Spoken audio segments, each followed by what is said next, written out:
Diphihlello tša conference di kwagala gabotse.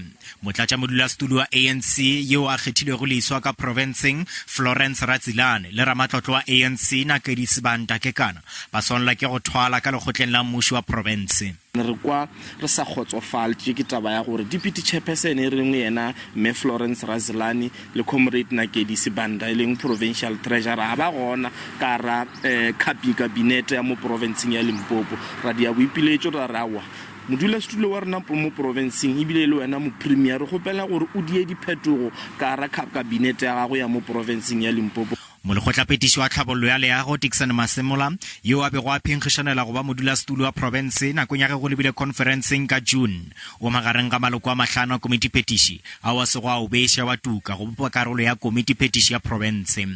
Ba bangwe ba bane go bala molekgotlaphethiši wa matlotlo Seaparo Sekwati, molekgotlaphethiši wa polokego ya setšhaba Pholi Bushielo, molekgotlaphethiši wa dipapadi bogabo le setšo ka provinceng Thanti Moraka ga mmogo le molekgotlaphethiši wa temo Nandini Dalane.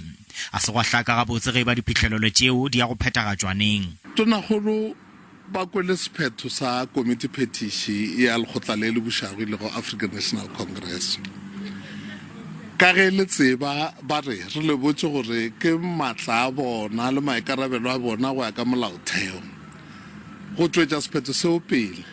Ga bjale ba kwele ba sa ke kgopona ka taba e ge nako e fihlile a re tsebe re ba tlo re botsa gore re dia boipiletšo bja gore the current provincial chairperson ya ANC mo provinceng ya Limpopo e swanetše re dule nokeng gore e be na national chairperson ya ANC. Komitiphethiši ya province ya go kgetha gape Pholo Mashatile go ba motlatša mopresidente conferenceng ya lenyaga.